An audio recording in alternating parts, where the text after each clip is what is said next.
सभी बच्चों का आपके इस परिवार टीके पार्क कोचिंग सेंटर में हार्दिक स्वागत है। आपको बहुत हर्ष होगा, आज के अंक में हम आपको पढ़ाएंगे, आपको परिचय कराएंगे। किससे? फिजिक्स से परिचय कराएंगे, क्योंकि आप जानते हो आप लोगों का बड़ा इंटरेस्टिंग सब्जेक्ट है क्या, फिजिक्स। तो आइए देखते हैं यहां पे फिजिक्स के बारे में। ये देखिए फिजिक्स। आपको मालूम है कि फिजिक्स की जो उत्पत्ति हुई है वो फिजिक्स नामक शब्द से हुई है। और फिजिक्स किससे बना? नेचुरल से। और नेचुरल का अर्थ होता है प्राकृतिक, अर्थात प्राकृतिक चीजों का अध्ययन ही फिजिक्स है। प्राकृतिक चीजों का अध्ययन ही फिजिक्स है। और इसके बारे में कहा गया, क्या कहा गया? Physics is the study of natural things.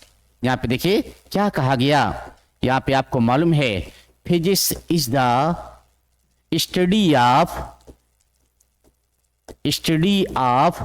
Natural thing. Natural thing देखा आपने, physics is the study of natural thing, अर्थात प्राकृतिक चीजों का अध्ययन ही, प्राकृतिक चीजों का अध्ययन ही क्या है? आपका फिजिक्स है। आइए देखिए, इसको दूसरी तरीके भी व्यक्त कर सकते हैं। आइए, क्या है दूसरी तरीके से? आइए देखिए, विज्ञान की वो शाखा, देखते हैं इसको कैसे और लिख सकते हैं। यहां पे देखिए, विज्ञान की वो शाखा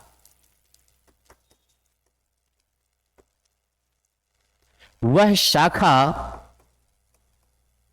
जिसमें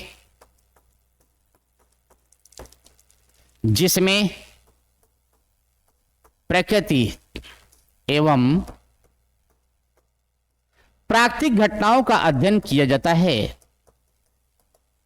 प्राकृतिक घटनाओं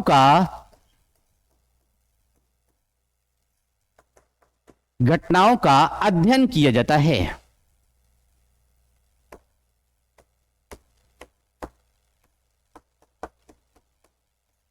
किया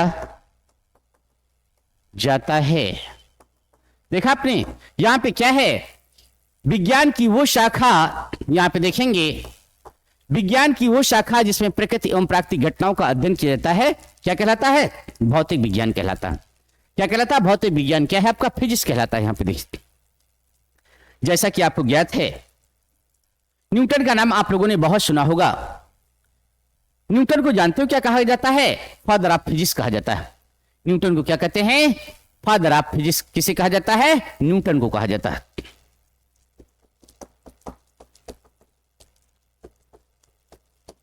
बच्चों ध्यान दो, यहां पे फादर ऑफ फिजिक्स किसको कहा जाता है? फादर ऑफ फिजिक्स न्यूटन को कहा जाता है। देखिए, इनका पूरा नाम है सर आइजक न्यूटन। आपको मालूम है इनके बारे में, करिश्मों के बारे में बहुत अच्छे से ज्ञात होगा आपको। सबसे पहले इन्होंने न्यूटन का गुरुत्वाकर्षण नियम दिया था। और कब दिया था आपको मालूम है? 1687 में दिया था। 1687 में नियम दिया था। और इस नियम को प्रतिपादित किया गया था प्रिंस पिया नामक बुक्स में। बुक का नाम क्या है? प्रिंस पिया नामक बुक्स में इसको व्याख्या की गई, जिसके आधार पर इनको क्या कहा गया? फादर ऑफ फिजिक्स कहा गया। क्या कहा गया? फादर ऑफ फिजिक्स कहा गया। अर्थात कौन सा नियम दिया इन्होंने? न्यूटन का गुरुत्वाकर्षण नियम।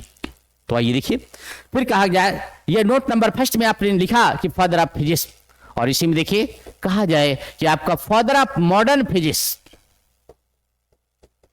फादर ऑफ यदि मॉडर्न फिजिक्स कहा जाए तो आइए देखिए इसका बहुत अच्छा आंसर क्या है? Father of modern physics. तो यहां पे देखिए अल्बर्ट आइंस्टीन। अल्बर्ट आइंस्टीन को क्या कहते हैं? फादर ऑफ मॉडर्न फिजिक्स कहते हैं। अब आइए आखिर देखते हैं कि इनको फादर ऑफ फिजिक्स कहा गया, न्यूटन को तो क्यों कहा गया, और इनको फादर ऑफ क्या है? मॉडर्न फिजिक्स कहा गया, आइंस्टीन को तो क्यों कहा गया। तो आइए देखते हैं, हम यहां पे व्याख्या करेंगे क्या है न्यूटन का गुरुत्वाकर्षण नियम। तो आइए बच्चों ध्यान दो, आज के इस टॉपिक में बहुत ही खूबसूरत टॉपिक आपका क्या है? न्यूटन का गुरुत्वाकर्षण नियम।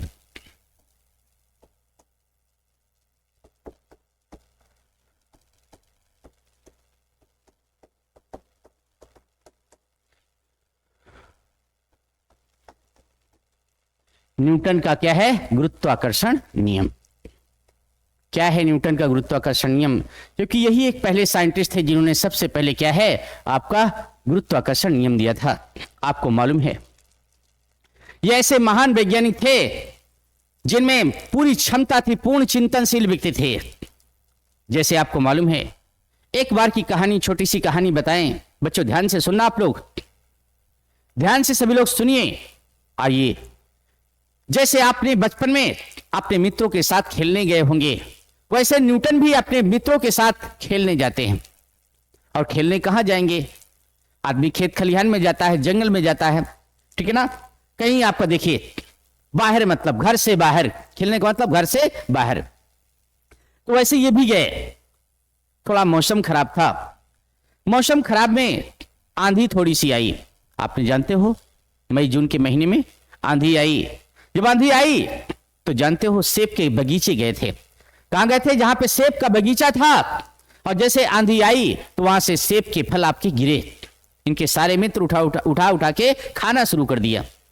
इनके सारे मित्र क्या है, सेब को उठा करके खाना शुरू कर दिया। बच्चों ध्यान दो, लेकिन देखिए जरा इनका चिंतनशील मस्तिष्क कैसा शुरू से ही था। इन्होंने सेब को खाया नहीं। ये सोचने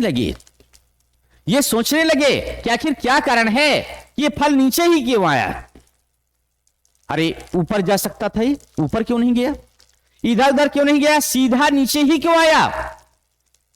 अर्थात ये उस खोजबीन में लग गए और एक नियम का विकास किया जिसे न्यूटन का गुरुत्वाकर्षण नियम कहते हैं। न्यूटन का गुरुत्वाकर्षण नियम कहते हैं। तो आइए देखिए, वही हमने लिखा है न्यूटन का गुरुत्वाकर्षण नियम। अब हम देखेंगे कि आखिर न्यूटन का गुरुत्वाकर्षण नियम है क्या। यहां पे देखेंगे कि न्यूटन का गुरुत्वाकर्षण नियम है क्या। आइए देखते हैं। ये फर्स्ट बॉडी है, इसका नाम क्या है, M1। ये सेकेंड बॉडी है, इसका नाम क्या है, M2। यहां पे देखिए क्या है, M2।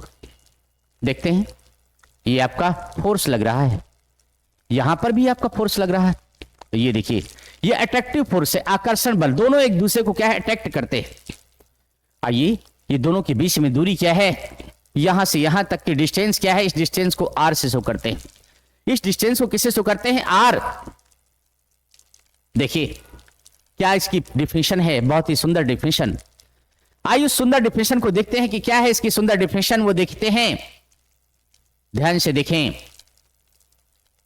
न्यूटन का गुरुत्वाकर्षण नियम क्या है। इस नियम के अनुसार किन्हीं दो पिंडों पर लगने वाला बल उसके द्रव्यमान के गुणनफल के अनुक्रमानुपाती होता है। देखिए, आपने देखा क्या है, न्यूटन के गुरुत्वाकर्षण नियम के अनुसार क्या है, आपका F directive position M1 and M2, अर्थात इस नियम के अनुसार किन्हीं दो स्थिर पिंडों के मध्य लगने वाला आकर्षण बल उनके द्रव्यमान के गुणनफल के अनुक्रमानुपाती होता है तथा उनकी बीच की दूरी के वर्ग के व्युत्क्रमानुपाती होता है। F inversely proportion 1/r², equation number 2। अब देखिए, देखा आपने, दो इक्वेशन कंप्लीट हो गए। इसको क्या करेंगे, दो इक्वेशन जब बन गए तो इसी को जानते हो कैसे लिख सकते हैं। यहां पे लिखेंगे F इक्वल क्या है, दोनों को ऐड कर दो।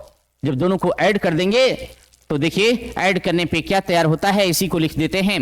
ये फिजिक्स का लॉ है, F डायरेक्टली प्रोपोर्शनल, यहां पे लिखेंगे M1 M2/r²।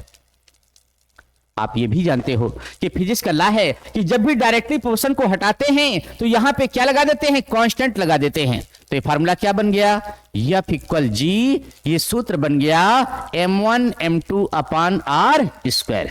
ये देखिए फार्मूला बन गया। जहां आप देखोगे, जहां G एक नियतांक है, जहां, बच्चों ध्यान दो, जहां G एक नियतांक है, G एक नियतांक है जिसे गुरुत्वाकर्षण स्थिरांक कहते हैं, जिसे गुरुत्वाकर्षण स्थिरांक या नियतांक कहते हैं, स्थिरांक कहते हैं। देखा आपने, जी क्या है आपका गुरुत्वाकर्षण स्थिरांक कहते हैं। यदि इसकी वैल्यू हम देखना चाहें, जी की यूनिट देखना चाहें, तो आइए देखिए इसकी यूनिट देख लेते हैं। यूनिट ऑफ जी, इसकी यूनिट क्या होती है? तो देखिए यूनिट कैसे निकालेंगे, चूंकि ये फार्मूला आपको मालूम है, क्या मालूम है, एफ इक्वल सूत्र होता है जी, ये फार्मूला m1 m2 अपान r स्क्वायर। इसी को जी निकालेंगे तो ये फार्मूला बन जाएगा। क्या बनेगा फार्मूला? ये देखिए बहुत सिंपल कॉन्सेप्ट आपका ये तैयार हो गया। यहाँ पे लिखेंगे G equal F into R square upon क्या है m1 एंड m2। देखो इसी से आप बना लीजिए बहुत सिंपल तरीके से। आपको फिजिक्स में कोई चीज याद करने की आपको आवश्यकता नहीं है, कोई भी चीज आपको नहीं आती आसानी से निकाल लेंगे। आइए देखिए आप लोग भी निकाल लेंगे। जब हम बात करते हैं इसकी यूनिट की बात, तो आप जानते हो फोर्स की यूनिट क्या होती है, आपको मालूम है न्यूटन। आपको मालूम है डिस्टेंस की यूनिट क्या होती है, यहां पे देखिए न्यूटन इंटू मीटर स्क्वायर। आपको मालूम है कि मास की यूनिट क्या होती है, किलोग्राम, और किलोग्राम ये भी किलोग्राम ये भी, तो क्या हो जाएगा किलोग्राम स्क्वायर। देखिए कितनी आसानी से आपने निकाल लिया, ठीक है ना, कितनी आसानी से आपने निकाल लिया, कोई प्रॉब्लम। तो ये क्या है आपका न्यूटन का गुरुत्वाकर्षण नियम है, ठीक है ना, ये क्या है आपका न्यूटन का गुरुत्वाकर्षण नियम है। अब देखिए यहां पे देख लेते हैं, एक कंडीशन ये भी आती है, क्या कंडीशन, कि मान लीजिए क्या है यहां पे पृथ्वी का द्रव्यमान है, यहां पे क्या है आपका कोई बॉडी का द्रव्यमान है। पहली कंडीशन तो ये है। आइए दूसरी कंडीशन यहां पे देखते हैं कि दूसरी कंडीशन क्या होती है। दूसरी कंडीशन में आपने देखा, देखो इसको बहुत ध्यान से देखना है, पॉजिटिव पॉजिटिव। ये अट्रैक्टिव फोर्स क्या है, यहां पे अट्रैक्टिव फोर्स एफ है, यहां पे देखिए अट्रैक्टिव फोर्स क्या है एफ है, दोनों के बीच में सेपरेशन क्या है आर। देखिए सेम वही फिगर है, सेम वही फिगर, बट यहां पे क्या है m1 के स्थान पे कैपिटल एम ई लिखेंगे, इसका मतलब है मास ऑफ अर्थ, और यहां पे स्मॉल एम लिखेंगे मास ऑफ बॉडी। यहां पे स्मॉल आर है, यहां पर भी परिवर्तन कर देते हैं, और ये परिवर्तन करके इसको कैसे लिखते हैं, यहां पे ध्यान देना है, ये आपको कैपिटल ले लेते हैं, यहां पे क्या लेते हैं कैपिटल आर, ये देखिए R E, capital R E हो गया। जैसे कन्वर्ट करेंगे तो ये फार्मूला जानते हो किस में कन्वर्ट हो जाएगा, ठीक उसी प्रकार आप कन्वर्जन करेंगे तो ये फार्मूला आपका बन जाएगा F equal capital G capital M E small M upon R E square. देखिए ये आपका सूत्र बन गया, देखा आपने, ये आपका फार्मूला बन गया, और जी आपका वही सेम आपका क्या है एक नियतांक है जिसे गुरुत्वाकर्षण स्थिरांक कहते हैं। अब यहां पे आपको ध्यान देना है, क्या ध्यान देना है कि यहां पे जी तो वही सेम चीज है, एम ई क्या आ गया, जहां यहां पे देखेंगे, आइए यहां पे एक्सप्लेन करते हैं। आपको मालूम है एम ई क्या है, इसे मास ऑफ अर्थ कहेंगे, ये क्या कहेंगे मास ऑफ अर्थ कहेंगे, मतलब पृथ्वी का द्रव्यमान कहेंगे। और आपको मालूम है ये एम ई की वैल्यू क्या होती है, यहां पे 6 इंटू 10 के पावर 24 किलोग्राम होती है। देखिए कितना सिंपल कॉन्सेप्ट है। यहां पे देखिए क्या है, एम क्या है मास ऑफ बॉडी है, यहां पे देखिए स्मॉल एम क्या है, यहां पे मास ऑफ बॉडी अर्थात पिंड का द्रव्यमान, यहां पे क्या है आपका पिंड का द्रव्यमान, आप लोगों ने देखा। आइए चलते हैं, यहां पे आर क्या है, तो चलिए यहां पे रेडियस ऑफ अर्थ, यहां पे क्या है, इसका मतलब क्या हुआ, यहां पे देखिए क्या है रेडियस ऑफ अर्थ है, अर्थात पृथ्वी की त्रिज्या है। आप सभी बच्चों को यह भी मालूम है कि पृथ्वी की त्रिज्या कितनी होती है, यहां पे आपको मालूम है ये 6.4 इंटू 10 के पावर 6 मीटर होती है, या इसी को आपको 6400 किलोमीटर लिख सकते हैं। देखा आपने, हमने बहुत अच्छी तरीके से इसकी व्याख्या किया, क्या है न्यूटन ग्रेविटेशन लॉ की व्याख्या किया, इसीलिए क्या कहा जाता है न्यूटन को फादर ऑफ फिजिक्स कहा जाता है। क्या कहा जाता है, फादर ऑफ फिजिक्स कहा जाता है। ये आपने बहुत अच्छे से देखा। अब चलते हैं यहां पे देखते हैं आखिर फादर ऑफ मॉडर्न फिजिक्स किसे कहा जाता है, तो देखिए अल्बर्ट आइंस्टीन को कहा जाता है। किसे कहा जाता है, अल्बर्ट आइंस्टीन को फादर ऑफ मॉडर्न फिजिक्स कहा जाता है। वो कैसे, आइए देख लेते हैं। छोटा सा कॉन्सेप्ट है यहां पे, अल्बर्ट आइंस्टीन। अल्बर्ट आइंस्टीन का फार्मूला क्या होता है, E equal M C square. यहां पे इक्वल mc स्क्वायर है। आइए देख लेते हैं जहां E क्या होती है। यहां पे देखते हैं जहां E ये क्या है, ऊर्जा है। ये क्या है, ऊर्जा है, एनर्जी है। और यहां पे m क्या है, संहति द्रव्यमान है। ये क्या है, संहति द्रव्यमान है। बच्चों ध्यान दो, यहां पे C क्या है, ये प्रकाश की चाल है। ये क्या है, प्रकाश की चाल है। आपको यह भी मालूम है प्रकाश की चाल की वैल्यू कितनी होती है, 3 × 10⁸ मीटर पर सेकेंड होती है। देखिए 3 × 10⁸ मीटर पर सेकेंड होती है। देखिए इस तरीके से देखा आपने, आखिर देखा कि आपका मॉडर्न फिजिक्स क्यों कहा गया, इस नियम के अनुसार। ध्यान दो, जानते हो क्या है आखिर आइंस्टीन इक्वेशन क्या होता है? आपको मालूम है इस रूल के अकॉर्डिंग द्रव्यमान को ऊर्जा तथा ऊर्जा को द्रव्यमान में बदला जा सकता है। द्रव्यमान को ऊर्जा तथा ऊर्जा को द्रव्यमान में बदला जा सकता है। लेकिन यहीं पे आपका एक ऊर्जा संरक्षण का सिद्धांत है। क्या है ऊर्जा संरक्षण सिद्धांत? क्या है? नाम है आपका संरक्षण, मतलब बचाओ। वो कभी आपका नष्ट नहीं होता। जैसे आपने पढ़ा है लॉ ऑफ कंजर्वेशन एनर्जी के अनुसार, क्या है आपने पढ़ा है, energy can not decay. Energy can not decay, ऊर्जा कभी नष्ट नहीं होती, अर्थात energy can not decay but it is convert to one process to another process. ये केवल एक रूप से दूसरे रूप में परिवर्तित हो जाती है। देखा आपने लॉ ऑफ कंजर्वेशन एनर्जी भी आपने देखा, अर्थात क्या है ऊर्जा संरक्षण का सिद्धांत। इस सिद्धांत के अनुसार ऊर्जा कभी नष्ट नहीं होती, केवल एक रूप से दूसरे रूप में परिवर्तित हो जाती है। लेकिन यहां पे देखिए क्या है आपका, द्रव्यमान को ऊर्जा में और ऊर्जा को द्रव्यमान में बदला जा सकता है। ये आपका क्या है, आइंस्टीन समीकरण का सिद्धांत है। हमने स्पष्ट किया कि आखिर न्यूटन को फादर ऑफ फिजिक्स क्यों कहा गया।